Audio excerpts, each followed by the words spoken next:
آج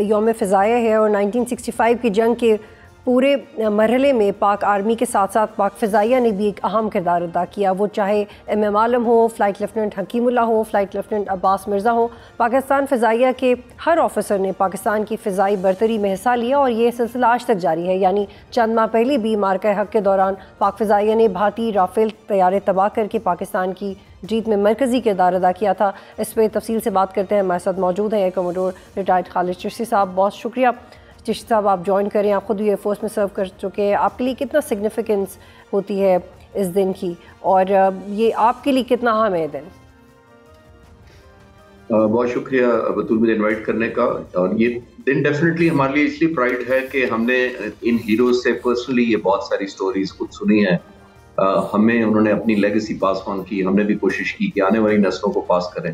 تو یہ آن گوئنگ ہے. یہ جتنے ہیروز کے لیے اپنے نام لیے ہیں ان میں زیادہ تر ہم نے یا ایئر فورس میں دیکھا ہے یا ہم سے باتیں کی یا ریٹائرمنٹ کے بعد بھی ملے. میں اپنی ڈاکومنٹریز بناتا ہوں جن کچھ واریئرز کا نام لیا. ان سے ذاتی طور پر بھی میں سن چکا ہوں. ایز اے نوجوان آفسر جب میری پشاور میں پہلی پوسٹنگ ہوئی تھی اپنی ٹریننگ مکمل کرنے کے بعد، تو جو میرا پہلا اسکواڈرن تھا وہ یہی 15 اسکواڈرن تھا جو ابھی J-10C کا اسکواڈرن ہے جس نے یہ شوٹنگ کی ہے زیادہ تر جہاز ہندوستان کے مارے. میں پشاور میں رہتا تھا میس میں، اور ایم عالم صاحب نے کیونکہ شادی نہیں کی تھی تو وہ بھی اسی میس میں رہتے.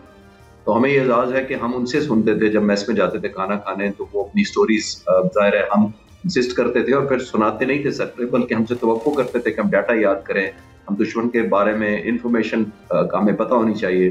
تو ان کے سامنے بیٹھنا ایک قسم کا کوئز یا ایگزامینیشن ہوتا تھا، کیونکہ وہ پوچھا کرتے تھے کہ فلاں جہاز ہندوستان کا وہ کیا کرتا ہے، کیا ٹیکٹکس کیا ہو سکتے ہیں فلاں جہاز کے خلاف.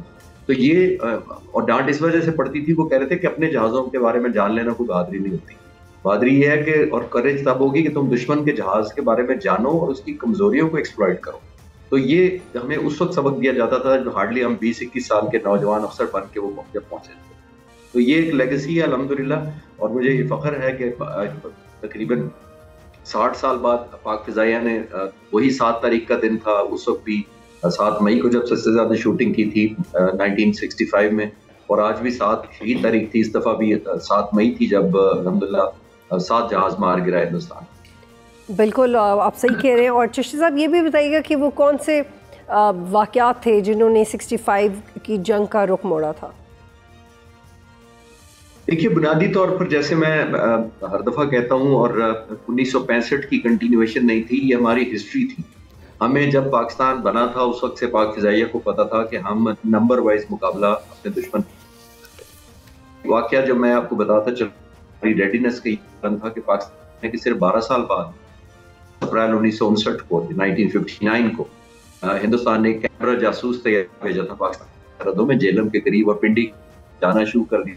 اس جہاز کا ایڈوانٹیج یہ تھا کہ 50,000 فٹ پر اڑتا تھا اور اس ہائٹ تک پہنچنے کے لیے ہمارے پاس کوئی ایسا جہاز نہیں تھا.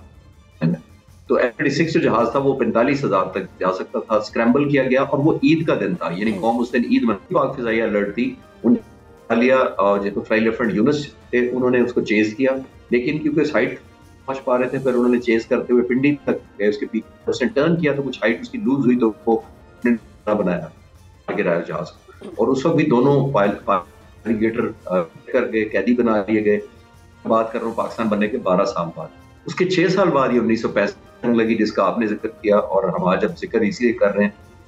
بہت امپورٹنٹ دن ہے اس سینس میں کہ آج کا دن ہے انہی شہداء کو ٹریبیوٹ دینے کا، اور ہمارے پہ ان کا قرض ہے فیملیز کا اور ان غازیوں کا. قوم پریشان ہے اور یہ کنٹینیوڈ ہے آج تک الحمدللہ. اور آج دیکھیں وہی اسٹینڈرڈس ہیں، ایکسپیکٹیشن وہی ہے، اور لوگ کی توقعات سے الحمدللہ پاک فضائیہ ہمیشہ پوری ہوئی. سبسکرائب کریں اور بیل دبائیں تاکہ کوئی خبر رہ نہ جائے.